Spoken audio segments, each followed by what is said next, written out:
Vamos a darle la palabra ahora a Carlos Caicedo. Él es abogado, defensor de derechos humanos y fue elegido el año pasado gobernador de Magdalena. Carlos Caicedo,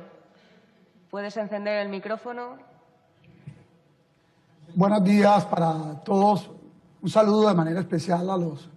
diputados y diputadas de Unidos Podemos y a los congresistas colombianos, María José, Iván Cepeda, a los defensores de derechos humanos, a las organizaciones de la sociedad civil, a todos cuantos convocan y asisten a este panel sobre la situación de derechos humanos en Colombia. Asisto a este evento con una profunda convicción y con un inmenso compromiso con el pueblo colombiano. La justicia internacional, más temprano que tarde, tendrá que ocuparse de mi país ante la desgarradora tragedia humanitaria que se ha ensañado contra el pueblo colombiano, sus organizaciones sociales y sus líderes, por un régimen que en la práctica ha devenido en dictatorial, ilegítimo, autoritario. Ya mis antecesores han descrito ampliamente la magnitud de la crisis humanitaria producida durante el actual gobierno del presidente Iván Duque, quien ha dado cumplimiento a su promesa de campaña a pie juntillas de hacer triza los acuerdos de paz pactados con la FARC y abandonar los compromisos de Estado adquiridos con la comunidad internacional. Basta agregar en este aspecto relacionado con la violación de derechos humanos que hace 2 días la organización Global Witness informó que por segundo año Colombia encabeza la lista de países donde más líderes y defensores ambientales se asesinan en el mundo, 65 de 220 solo en el año 2020. En nuestro país existe desde el gobierno nacional una política de terrorismo de Estado para atacar el contrario, contener la protesta social, amedrentar, asesinar, desplazar, desaparecer. Esto se ha visto en las estadísticas que inclusive aquí ya se han presentado, que inclusive la Comisión Interamericana de Derechos Humanos registró y hizo un catálogo de recomendaciones que el propio Estado colombiano a la fecha ha inobservado en su absoluta mayoría. La forma brutal como fueron reprimidas las grandes movilizaciones sociales iniciadas en el año 2019 y extendidas ahora, inclusive en plena pandemia, por el desespero de la gente, por el incremento exorbitante de las tasas de desempleo que llegaron inclusive el año pasado al 20%, por los niveles de pobreza que superan ya el 45%, en el caso del Magdalena el 60%, de manera pues que estamos ante un régimen que ha convertido el Estado Social de Derecho pactado en la Constituyente del 91 en una caricatura sangrienta. Lo dicho, por supuesto, se le suma a la cooptación de los órganos responsables de la justicia,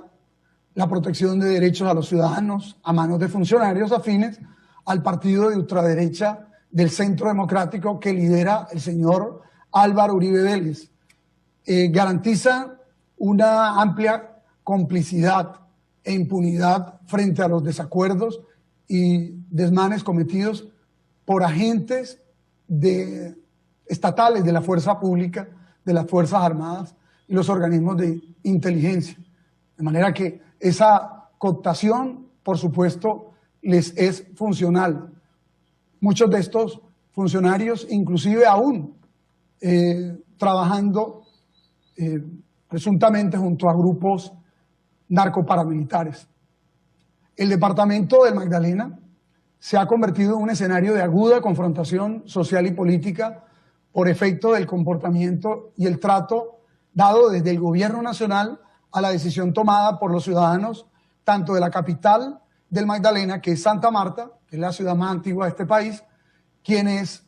en Santa Marta, los ciudadanos, escogieron por tercera vez consecutiva a candidatos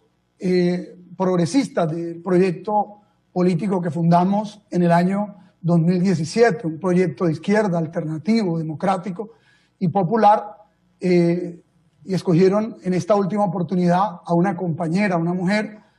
también de esta causa progresista, y a este servidor en la gobernación del Magdalena para el periodo 2020-2023. Este movimiento inclusive nos permitió presentarnos a las primarias para escoger candidato alternativo a la consulta presidencial Inclusión Social para la Paz en el 2018, en el que estuve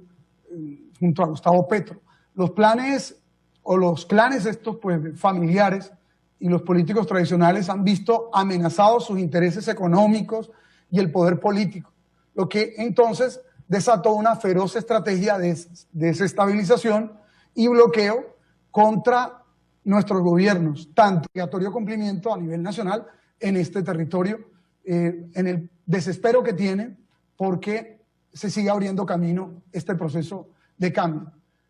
Bueno, adicionalmente, pues, el gobierno de manera reciente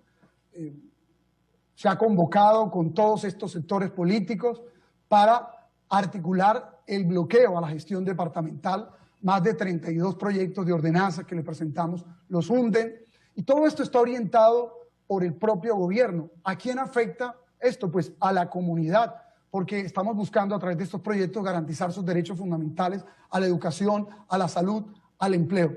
Y han determinado pues, buscar sabotear, bloquear a todas luces esta gestión. A su turno, ha crecido la presencia de grupos herederos del paramilitarismo en el territorio nacional, en la región y particularmente en esta jurisdicción. Y hemos insistido en planes especiales para enfrentarlos y combatirlos, y allí hemos encontrado oídos sordos de parte del Ejecutivo Nacional. Son planes muy puntuales los que se ejecutan, pero se sigue exportando desde este territorio grandes cantidades de narcóticos, y siguen creciendo estos grupos narcoparamilitares, muchos de los cuales han tenido alianzas con líderes políticos territoriales. Como líder político, como alcalde, como gobernador, hemos sido en particular víctima de violaciones de nuestros derechos civiles y políticos, en tanto derechos humanos, por nuestras convicciones de impulsar el cambio y la justicia social a través del voto popular, que tiene además control social de la población. Nos hemos comprometido históricamente con los procesos de cambio en nuestro país, con los procesos de conformación de una nueva constitución, la constitución del 91, desde la 7ª papeleta, en los procesos de paz con la corriente de renovación socialista, ¿sí?, que firmó acuerdos con el gobierno nacional, y hemos impulsado un proceso de transformación de la universidad pública, la Universidad del Magdalena, que fue emblemática, y que lamentablemente esa transformación se enfrentó a los poderes temporales que existían para esa época aquí. En el gobierno de Álvaro Uribe había un gobernador impuesto por los grupos paramilitares, y se dieron a la estrategia de sacarnos del camino como fuera, haciéndonos montajes judiciales y sacándonos del escenario público por casi 5 años, privándonos de la libertad.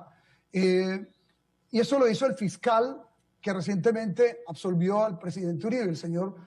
Gabriel Ramón Jaimes Durán, fue el que nos dictó medidas de aseguramiento. Pareciera que son elementos sueltos, pero si analiza uno, hay como unas coincidencias entre cada que hemos emprendido procesos de transformación y cambios de este territorio, y cómo ellos pues, van tratando de bloquear estos procesos de transformación en este departamento, que históricamente lo controlaron las familias terratenientes que luego se aliaron con el narcotráfico y el paramilitarismo.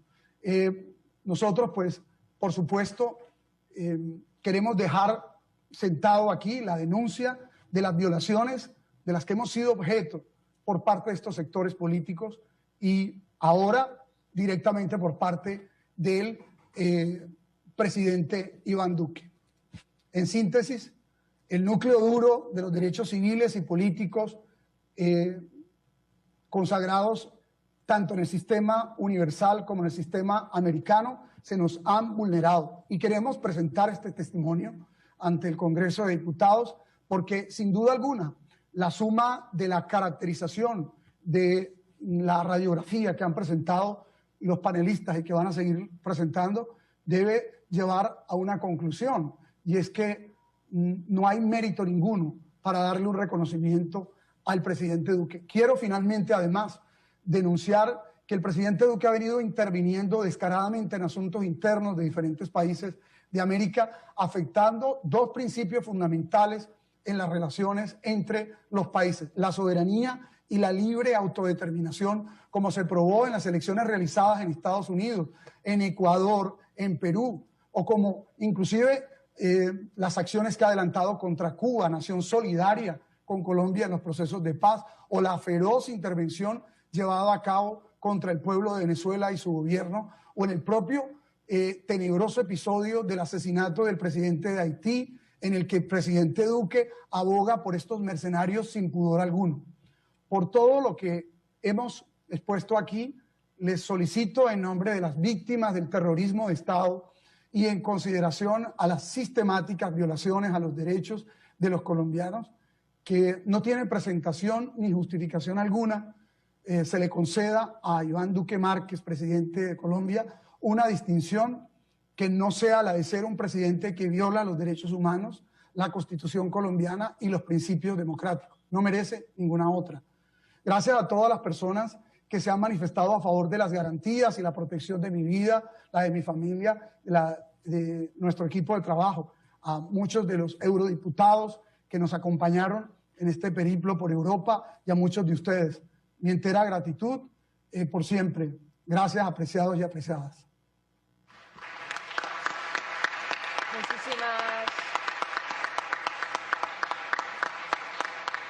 Muchísimas gracias, señor Carlos Caicedo. El presidente Duque, además de todo lo que ha comentado, también ha sido denunciado